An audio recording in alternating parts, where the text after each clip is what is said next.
So yesterday, a Lakers reporter by the name of Johan Buha reported that apparently the Miami Heat were asking for Rui Hachimura, Dalton Connect, and a first-round pick from the Lakers in a potential Andrew Wiggins trade. To be honest, I think that whole report was really blown out of proportion because the actual source, the original quote, just came from some YouTube live stream that the guy was doing. That's not even exactly what he said. He more so said that he's heard the Heat might be asking for Dalton in the first. He thinks that the Heat would want Rui Hachimura. Like, duh, I'm sure the Heat would want those guys because they're good players. So I don't really think this report is necessarily the actual truth. But anyways, it got aggregated. People read the headlines and ran with it. The trade doesn't even actually work straight up. The Lakers would also have to send out Shake Milton just to make the money work. So that trade would look something like this. The Heat would get Rui, Dalton, Shake, and a first-round pick. The Lakers would get Andrew Wiggins. The problem with this trade, though, is the Heat are already at the maximum of 15 players under contract. And you can see in this trade, we're sending out one player and getting 3 back. So as a 2-team deal, this doesn't work. The Heat would either have to waive 2 players or they would have to stretch Kevin Love's expiring contract. And they're not going to do that. They're not going to create all that dead money just to make this trade work. So this specific deal would have to be a 3-team trade. I really think any Andrew Wiggins trade to LA is likely to be a 3-team deal, unless Miami makes some sort of consolidation trade first to open up a couple of roster spots. I'm sure they're trying like hell to get off Terry Rozier. The problem is most teams would probably want assets to take on Terry Rozier's contract, and the Miami Heat better not attach any second-round picks to offload Terry Rozier. Because if you just traded a first-round pick for him a year and a half ago and then trade more picks to get off of him, so that'll make me more mad than getting him in the first place. Might as well just let that contract expire next offseason. But this specific package, I don't really want to talk about it anymore because, more importantly, the Lakers would never agree to this. I honestly think that they might even be hesitant to trade Rui for Wiggins straight up. Wiggins is definitely a better player, I think, but Rui is only 27. He's on a cheap expiring deal, and he's still a very productive player. Had some good playoff series with the Lakers. He's been a good player for them. Shot very well for them the last couple of years too. So I do think that they value him.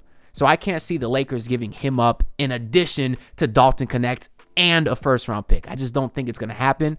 I know a lot of people are thinking that it's possible because of the whole Mark Williams trade that fell through last year. But in that case, the Lakers were actually sending over Connect first, a first-round pick, and Cam Reddish. And the Lakers actually ended up waiving Cam Reddish for Jordan Goodwin. So clearly they didn't value him that much at all. So that was a bit of a different package. So while I don't think that specific reported package is feasible, I do think that there's several other avenues to get Andrew Wiggins in a Lakers uniform, and that's what I want to get into in the rest of this video. Now, I guess first and foremost, I think Wiggins would be a great pickup for the Lakers. It makes a lot of sense when you consider that they lost Dorian Finney-Smith to the Rockets. They need some more wing depth. Majority of their small forward minutes as of right now is probably going to be split between Rui, Jake LaRavia, who's an okay young player they just signed, and I guess Dalton Connect. So they need some more depth at that position, and Wiggins would fit in just perfectly as a complementary scorer and defender next to Luka and LeBron. We've seen Wiggins thrive in that role, playing next to stars on a championship team, and that's, of course, what the Lakers are going to look to be next season. So Wiggins will fit pretty perfectly there, and I do think it makes sense that the Heat are actively trying to shop him because he's 30. He doesn't necessarily fit our timeline or our youth movement that the front office is trying to convince us was their plan all along, and really, it just seemed like Andrew Wiggins never wanted to be here. Plus, the Heat still want to keep all that cap flexibility for next offseason. And right now, Wiggins is under contract for this year, $28 million. And then next year, he has a player option for $30 million, which he'll probably accept just because I don't think he'll get $30 million on the open market next offseason. So I wanted to play around in the trade machine to show you what some final trades might look like. Truthfully, that was a bit difficult just because it's not updated with all the moves that have happened so far. And that's because the NBA moratorium is until July 6th. So all of these trades and free agent signings, none of them are official until then. That's why you haven't seen the Heat announce the Duncan Robinson trade. The Rockets haven't announced Kevin Durant. And the Lakers are still shown on the trade machine with Dorian Finney-Smith without Ayton. I actually saw a rumor today that the Durant deal may be modified into a record-breaking 7-team trade just to morph in the Capella trade to the Rockets and the Dorian Finney-Smith trade, among many other things.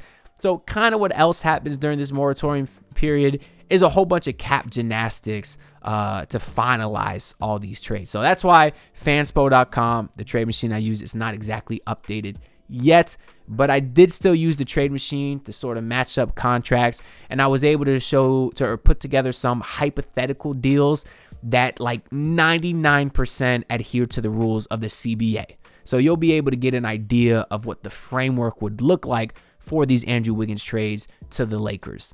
In the first trade that we showed, Rui and Dalton combined for $22 million. And if the Lakers don't want to get off those two guys, they can also make up $22 million by using the contracts of Gabe Vincent and Maxi Kleber. And that's what this first trade would look like, in which the Heat receive Gabe, Maxi, Shake Milton, and that 2031 first. And in return, the Lakers are, of course, getting Andrew Wiggins. I think it'd be nice to bring Gabe back home in Miami, where he thrived. Really hasn't been too great since leaving us for the Lakers. But I'm not sure he'd even play much in Miami, especially when you consider they just invested a first-round pick into Kasparas. They just paid Davion Mitchell. I'm not sure Gabe would play much. Same with Maxi Kleber. Nice stretch big, somebody that I would have loved starting next to Bam a few years ago. But now you got Ware, you got Jovic, so I can't really see Maxi playing that much either. The Heat certainly still need a backup big, but they need someone who's more of a bruiser type, a rebounder, defender at the center position, and that's just not Maxi Kleber. So he likely won't play. But where those two guys really have their value here is that they're both expiring contracts, just like Rui was. So even if the Heat obtain them, they would still be able to retain their cap flexibility for next offseason.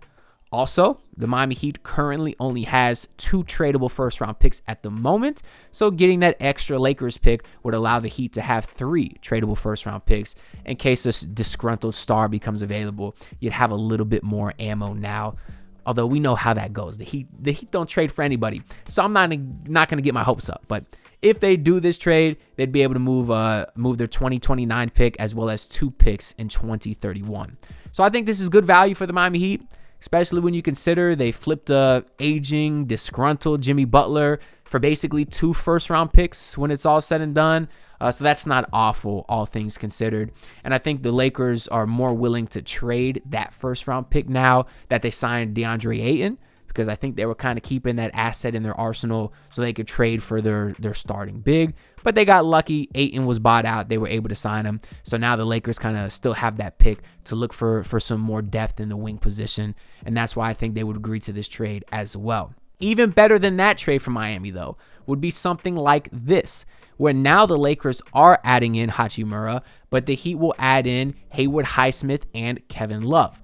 The total trade is the Heat receiving Rui, Gabe, Kleber, the 2031 first, and the Lakers are getting Wiggins, Haywood, and Kevin Love.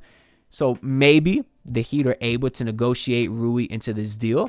I think he's someone that he could be interested in. I think they'd be interested in re-signing him to be a part of their young core because he's only 27, so he's actually even younger than Bam. And in return, the Heat would add in Haywood Highsmith, who is actually a year older than Rui, but believe it or not, that one surprised me to see. Of course, Haywood is not as good as Rui is, but he's still a very productive 3-and-D player that I would fit really nicely, that I think would fit really nicely in the Lakers system, just because he's a good defender and a pretty decent corner spacer as well. Of course, the Lakers would also be getting Kevin Love, who's from Los Angeles. He's still very close with LeBron. I think LeBron would be happy to get an old friend back on his squad.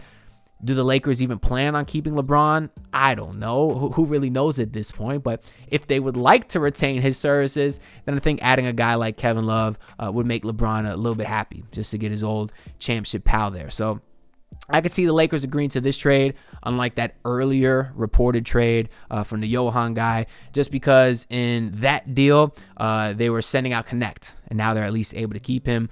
Plus, they are receiving Haywood Highsmith, so they're able to retain some of the depth that they would be losing. And I guess on top of that, Haywood and Kevin Love, they're also expiring contracts. So if the Lakers are also worried about maintaining cap flexibility, they would still be able to do that in this trade like they had previously. The final trade that I have here is definitely the most interesting one that I cooked up, and it's a 3-team deal. This time the Heat are still receiving Rui, Gabe, Kleber, and a first-round pick from the Hornets this time.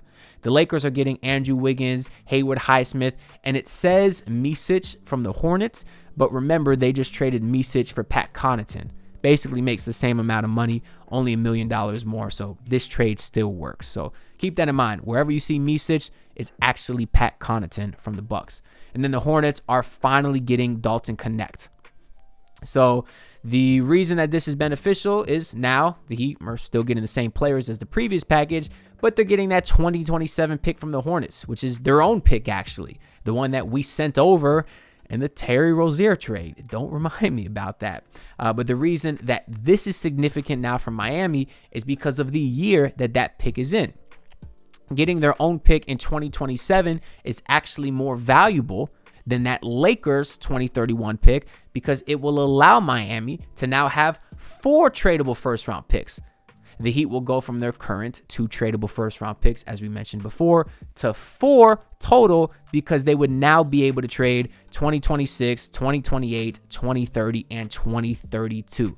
Just because of the way the years work out and the Stepien rule, where you can't miss a pick, where you can't be missing a pick in back-to-back years, it works out really well if the Heat are able to get their 2027 back. And now you got an arsenal of 4 tradable first-round picks, which is pretty decent ammo if you're trying to go after a star that is disgruntled. Now the Lakers, instead of getting Kevin Love, they're going to get back Pat Connaughton, who I still think can be a rotation player in this league, so they're going to be able to retain some of their depth here. He was also a key piece in the Bucks 2021 title run. So the Lakers would actually be adding 2 former champions here, and Andrew Wiggins and Pat Connaughton. So I think that is pretty good for them, in their championship aspirations. Of course, they're still going to get Haywood Highsmith to come off the bench. Now the Hornets, they are finally able to get Dalton Connect after trying to get him last year before the Mark Williams trade fell through. I think this is really good value for Charlotte because remember, they traded Micic for Pat Connaughton and 2 second-round picks. So the Hornets would basically be netting Dalton Connect and 2 second-round picks for just Micic and a first-round pick. I think that's really good value. The fact they're able to get a nice young player for somebody in Connaughton they're never going to play, and a couple of second-round picks. That's really good value for the Hornets. The only issue is though, maybe Charlotte isn't super interested in Connect anymore because they just drafted Conka Nipple. They just drafted Liam McNeely. Those guys are going to look to be their shooters. They're both whites. Also, you can only have so many white guys on a team if you want to be successful. I think that's why the Heat haven't been great. But in all seriousness, they drafted Knipple and McNeely to kind of play similar roles that they would hope in Connect would. So maybe they wouldn't be interested in Connect anymore, but I think it'd be good value for them. And you can't have enough nice young players with talent. So I think it'd be a good trade for the Hornets too. But that's all I got to say for this video. Let me know down in the comments below which one of these trades you like the most as a Heat fan and which one you also think is the most realistic. I'm very curious to hear what y'all think. Make sure to like the video and subscribe because your support is greatly appreciated. I'm like less than 50 subs away from 8K, y'all. Let's get it in this video. See y'all in the next one. Peace out, everyone. Look, pull up in your city tryna get that dead face. Do it on my own, I don't need no dead weight. Had to kill him off, yeah, I need a head space. You know this homegrown bitch don't offend me.